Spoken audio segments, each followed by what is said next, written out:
Welcome back to the MCube Network, MCube TV. I'm going to run you through a few things you can do with your Mopar vehicle using this thing here.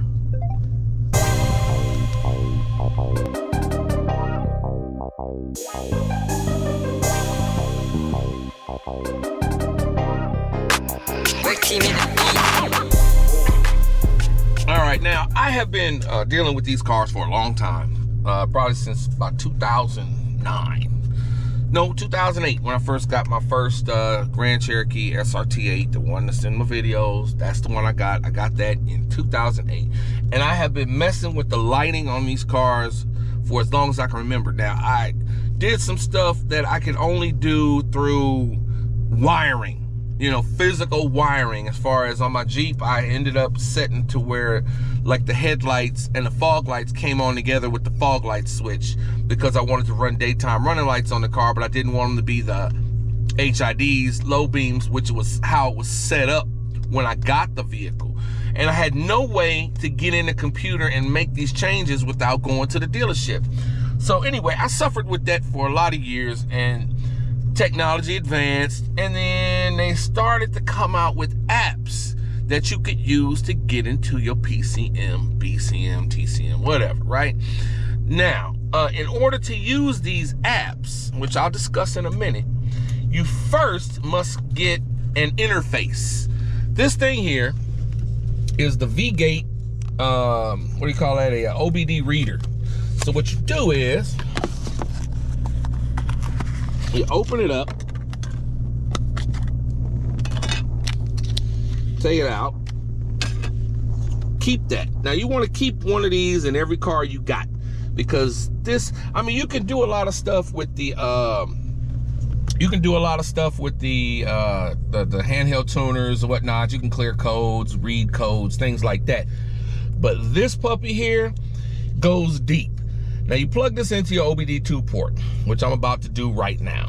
Now currently I got a little what do you call that, the heads-up display plugged into my OBD-II port, but I am going to, I don't know if you can see it. All right, first thing you do is remove anything you got plugged into the thing already. Like I said, I got this plugged into it. I'm gonna let that hang. Gonna plug in the iCar Pro. You'll get used to which way, you know, how it flips around, which way to plug things in after you do it 50, 60,000 times. Now, once that's plugged in, what you do is you get a phone. You can use your phone, your Android. Apparently, I don't think you can do this with Apple. But with Android, you can do these things. Now, what I'm gonna do is I'm gonna go, let me cut the car off, key on. This is the way they tell you to do it. Now, I got a few apps here. I have OBD Auto Doctor, which is pretty much just a basic code reader, scanner, tells you what's going on in your car. But this one has the ability to tell you if you are smog ready. In other words, if you have had any smog related codes that you cannot clear, you have to drive your car for a certain amount of time, so many warm-up cycles before these codes clear. This thing will tell you if you have done it enough, so you don't waste a trip to the smog station, to the emissions place. Now, I know emissions rules are probably getting ready to go out the window here in a minute, but for the near future, we still got to deal with it, because they're still not going to give you your tag so you get a smog check. So anyway, I use that one for that. Alpha OBD is more of a Mopar specific app, and they let you go in and do things like set up your cruise control, your adaptive cruise control calibration, a lot of weird little deep dive things that you can only do with this app. Like when I did the cluster swap in the 300, I had to use this app to change the mileage on the cluster that I bought off eBay to match my mileage in the car. You can also set up your TPMS sensors, all that good stuff. That's a very good app to have. Now, OBD JScan. This is another pretty much Mopar only type of app, and you can do, it lets you do all cars, and you have to buy a license for each car you want to deep dive in. Otherwise, you can only scan codes and maybe clear codes, but you cannot do the deep stuff, like the stuff we're about to do, like the settings from the factory, whether you want your car on Canadian or international lighting setups, where you want to put your daytime running lights. You can choose a lot of things that go into different markets, like I said, some international stuff, some Canada stuff, some USA only stuff. It lets you make a lot of changes. Now that's what we're gonna do today, is I'm gonna change my daytime running light setup. But anyway, this is how you do it with the OBD JScan app. Totally changed up. Now, I'm gonna turn my lights on. Now once I turn my lights on, it would kill the turn signals at night. They go back to regular. You don't need daytime running lights at night. So it kills the turn signals. And by killing those turn signals, being solid on, the daytime running lights that I installed come back because the turn signal's out of the way. So this is where you end up, back to this.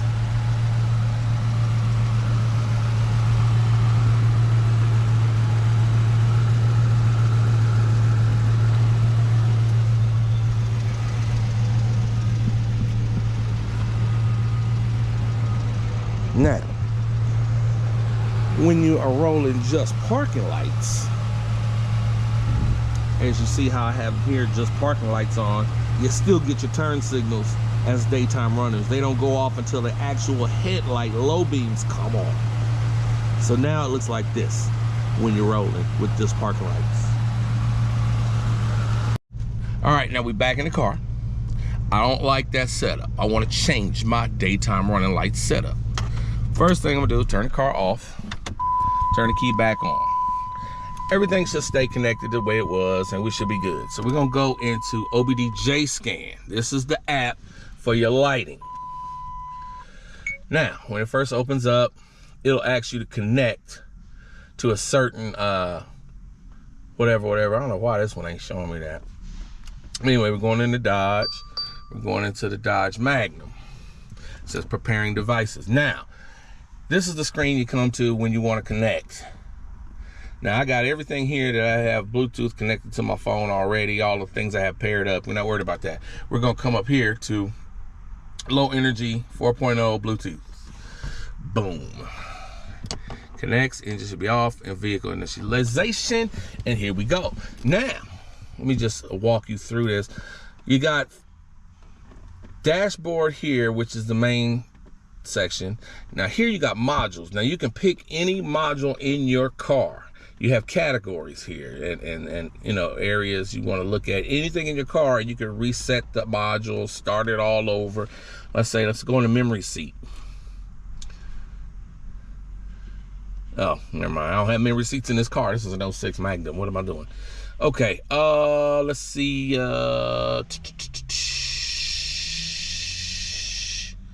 Satellite digital radio. I hit that one, and I get all the module information. Get the VIN number of the car, part number, things like that. A lot of good information here. Just basically module information. Now, inside here, I can do things. I can, let's back out of this. Let's go over to adaptation. Now, you know what? Let's go back. Let's do this. Now we got main categories here at the beginning. Quick diagnostic. You hit this and it'll look at all your car and see anything going on, basic stuff, right? No trouble codes here, so I'm worried about it. So we'll back out. Live data. Now this is when you're having a problem with the way your car is running, something like that. You want to look at stuff as it's going on in the computer, check your metrics, see what's going on, see if you got a misfire, where that stuff is. Go into live data. Now this is the screen. It says right now no PID selected. Now PIDs are these things. Come down here and select the PID. You can do all this good stuff. Absolute barometric pressure, throttle position, engine load, how much, you know, catalyst temperature. I mean, you got all the stuff that a dealer or that a heavy duty mechanic would have to access. You get engine coolant temperature exact, intake, air temperature. You can read pretty much every sensor in a car. You can check for each cylinder to see whether it's misfiring. Like, I put it like this. Let's do this. Let's select cylinder 1, 2, 3, 4, 5, 6, 7, and 8. We're gonna select all those PIDs. Now, let's see, you can also do oxygen sensor stuff. Check, see how your oxygen sensors are behaving. Relative throttle position. I mean, a lot of stuff. Vehicle timing, vehicle speed, warm up says codes cleared. You get the number of them, but doesn't really tell you if the codes are all done. If you're ready for smog, that's why you need the other one, the first one I was telling you about. All right, we're gonna select these PIDs. We're gonna press OK. Now, I got the readout here. I can also put it in a box form where you can look at each one. I'm gonna start the car and run it. And what we're gonna do is we're gonna press play, and it's gonna show you how many misfires I've had. I had one misfire on cylinder number 3. That was probably a startup, so you know, you might see something like that. Don't make no difference. But I got no more, right? No more misfires. So anyway, you can read the car, see what's going on. That's how I diagnosed my my bad lifter on the 300, because I saw that cylinder number 3 was the only one giving me a misfire, and it only did it when I revved the car above 2,000 RPMs. So I was able to narrow it down to something's wrong in that particular cylinder. Okay, and you can stop it and get your count. Oh, I'm sorry. You could also look at diagram and see like a, you know, up and down graph of how things are going in the car. But anyway, let's go back to where we were. We're gonna go now. We did quick diagnostic. We did live data, show you what's going on there. And an advanced scan. Now this one here checks everything. Look at that. Look at that. I mean, you go deep. Most scanners only do engine stuff, smog stuff. This one goes to airbags, lights, radio, transmission, ABS, everything. Everything you can do, right? It takes a little longer, and you get your little historical codes. You basically find out anything that ever happened in the car that went wrong at one point. I got like a bunch of codes for the lights, you know what I mean? Now, I've done a lot of lighting modifications, so it's gonna show me a lot of codes. A lot of things are different. Whenever something's different, it's gonna give you codes. Phone switch stuck, right blend door. Now I got a blend door that's clicking in the car. It tells me which one it is. Love that. Audio, DVD read, error, inoperable disc. I don't even use discs anymore, so I don't really care. But I had some issues with the tire pressure thing. It always goes off when I start off driving. It tells me check TPMS, then it goes away. I don't know what the hell it's all about. But anyway, you can look at all the codes, see all the things you got going on, and you can dump them. Clear diagnostic codes, yes. Press a little trash can down there, and it clears everything, and then it rescans, and it'll bring it back up to you. This is really, really a good tool to have, and it doesn't take a whole lot of know-how to understand it. Gives you a good heads up before you just wander into a dealership and tell them fix my car. You have an idea what's going on. You can really look around inside your car and do stuff, right? And we even got a sunroof code. I just saw that. I never knew about that. But every module in the car can throw a code, and you'll never see this stuff with a regular scanner or with the Predator tuner or something like that. They'll never go into all this deep stuff. Rain sensor. I don't have rain sensor on this car, but it's still in the programming to check it. Super cool stuff. No trouble codes. Boom bap. All right, let's get out of there. Now, what we want to do is we're going to change the configuration on our daytime running lights. Now, this is the way to do it for anything you want to change the configuration on. Like, this is not a problem. It's not something that's broken. It's just something you want to function differently that the computers in the car can change for you. We're going to go to adaptations. Now, daytime running light settings. That's what we want, but there's all the other things you can do. Radio and camera, TPMS, da da da. We're gonna go daytime running light settings. Now I can just basically restart all the little computers, all the modules, like shut them off and reboot them all right here, right now. Or I could do daytime running lights configuration. Now this car is an 06. It has that functionality inside of it. You could choose here which country you want to operate like. You want to operate with no DRL, Canada style, Europe style, optional style, or not programmed at all. We're not going to change any of that, so we're going to cancel. We're going to back out of here. But you can turn your daytime running light function on or off with this app. Daytime running lights drop out. Now see, this is the feature that when you have your daytime running lights set up to the high beams, it will turn off the one high beam when you hit the signal on that side of the car. That's pretty much all that is. That's the only time it really does that. Doesn't do it with the fog lights, doesn't do it with low beams, just when you got to set the high beams. But right now I do have that active, and I'm gonna, well, it doesn't really matter, but I have it active. Daytime running lights enabled, on and off. It's the main enabling.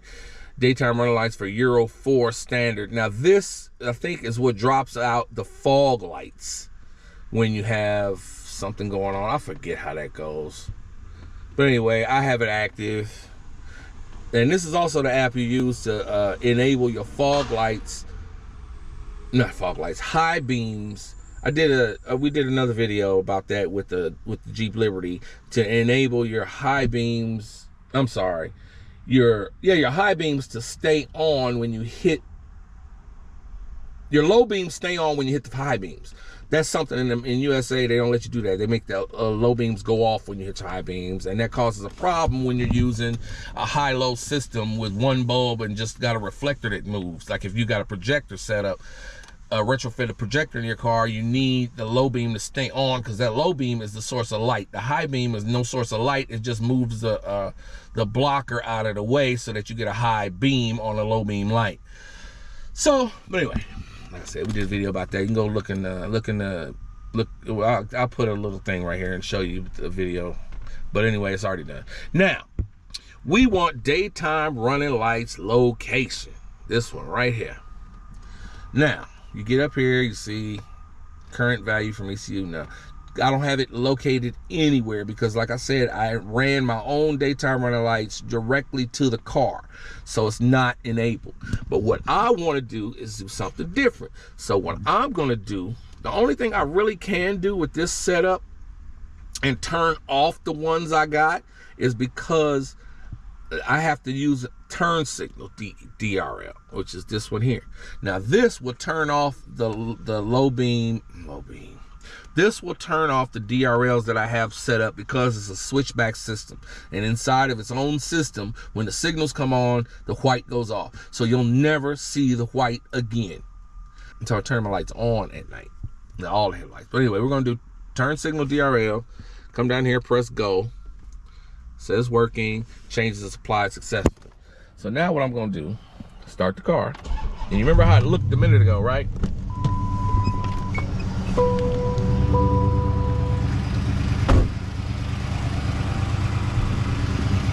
Whoops.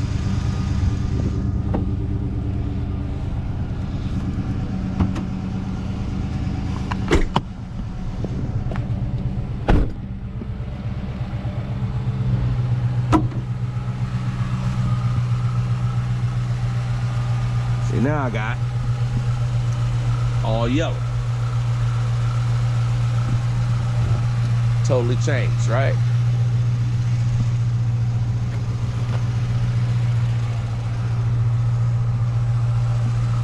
Not really a fan of this style because it's a little misleading when one side is flashing, and if somebody looks at your car when it's off, it looks like you're signaling to go the other way.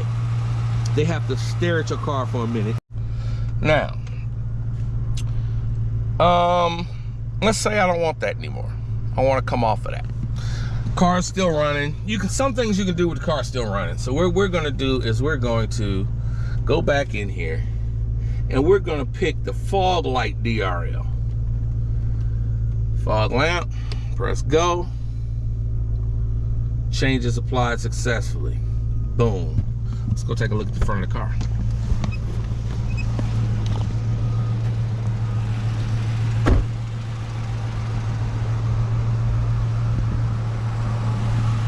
It did not take. I'm gonna go ahead and turn the car off and do it the right way. Ugh. Let's do this again. I'm gonna go fog lamp DRL. Changes applied successfully. And boom. Let's try one more again.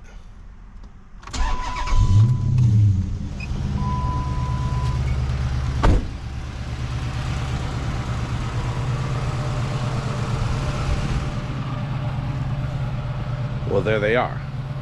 Now they are on with the turn signal DRS. Interesting look. Interesting look. Don't like multicolors on the front end of the car. So, what we're gonna do now is turn the car off again.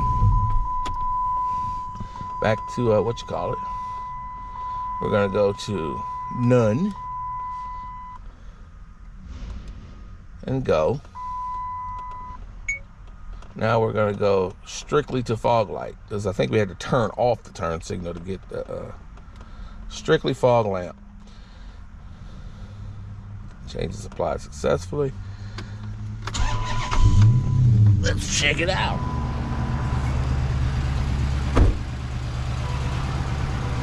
Okay, I have not lost them damn turn signals yet.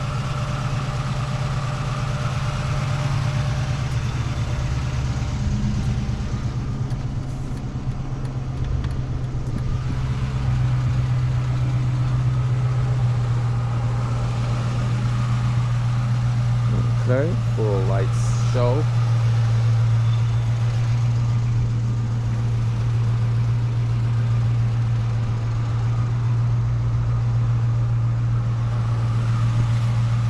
Alright.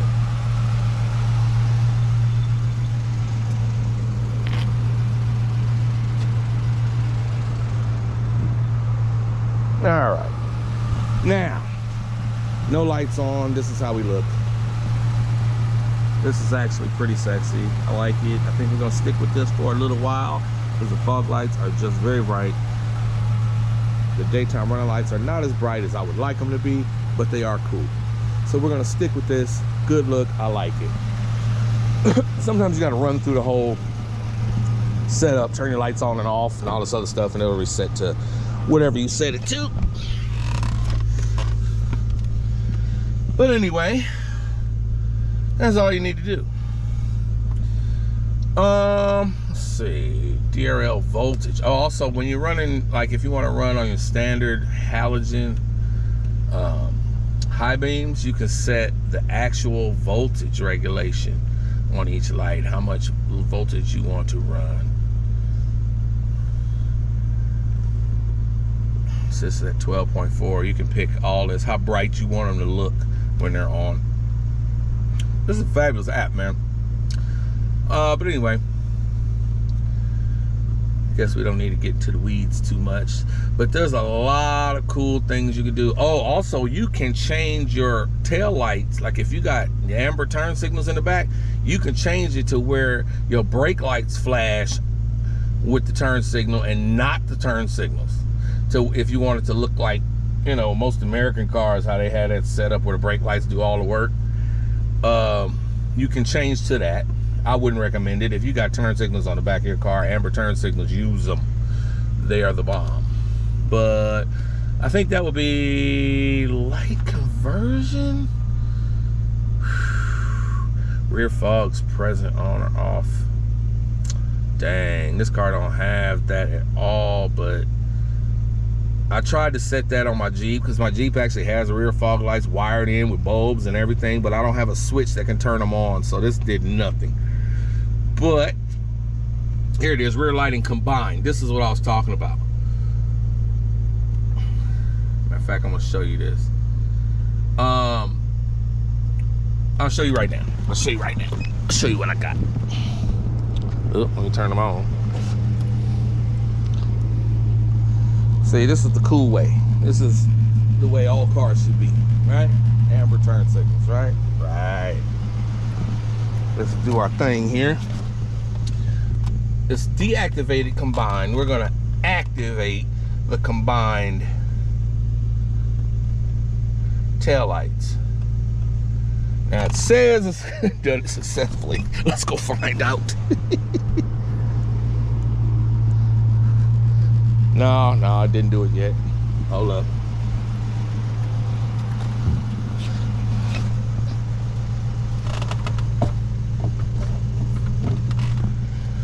Hit the brakes a couple of times. I know I've done it before, so I know it can be done. Let's see here. All right.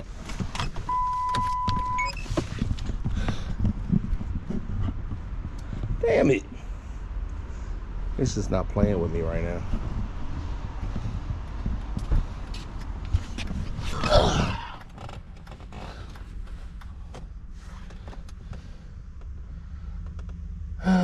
Combined rear lighting.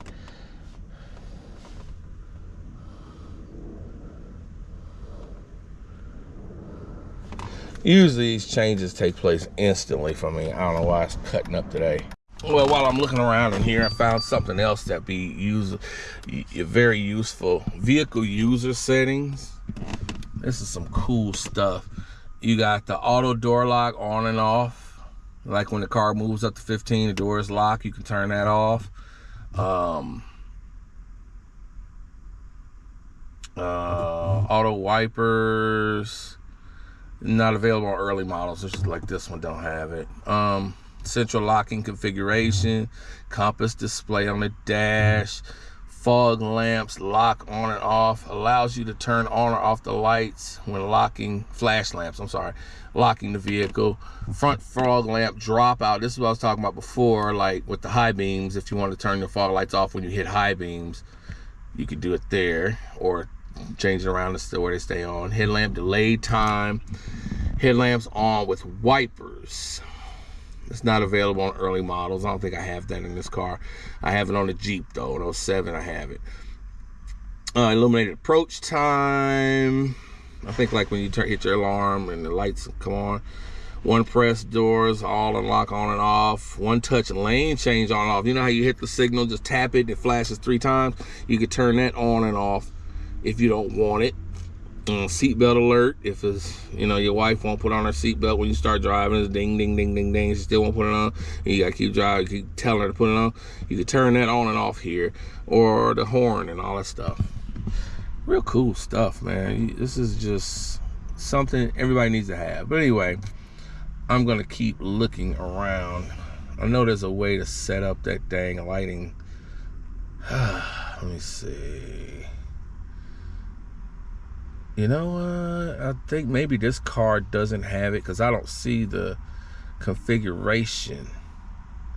Rear lighting combined, rear fog lamps present, quad headlamps. Oh, this is so you can have all 4 high beam and low beam on at the same time for the thing. Fog lamps present, on and off. I guess you tell a car you ain't got no fog lights if you ain't got them. But if you do have install some through the system properly, like factory, you could turn them on here. You don't have to go to the dealership.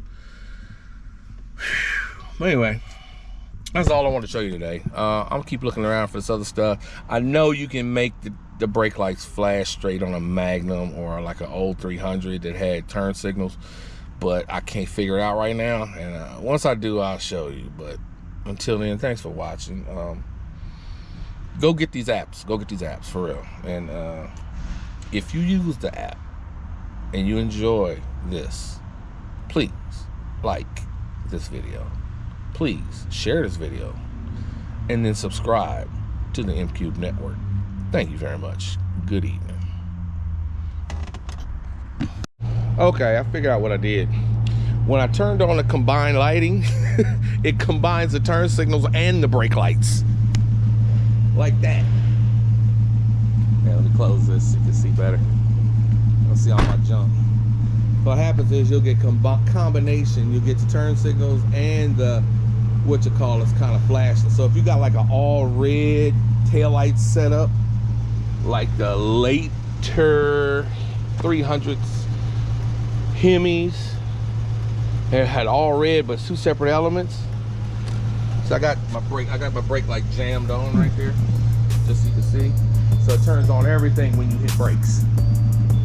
You get yellow and brake, which is weird and a little bit distressing, but it's cool because it's kind of like having on rear fog lights. That's why I went, because every time you hit the signal without the brakes on, you only get signal.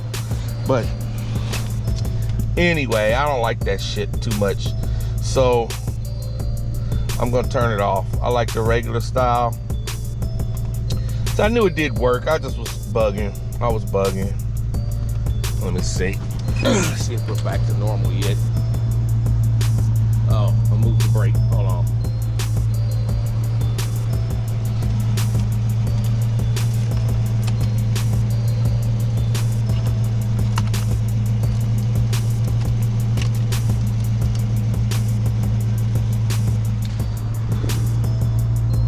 Okay. Yeah. Be back to normal. I like my turn signals to stand out. You know what I'm talking about? Stand out. I still like looking at my rear fogs though. I love that. They flicker, but they are wheeling LEDs and they are super bright. And that's it. All right, that's the end of the story. Bye.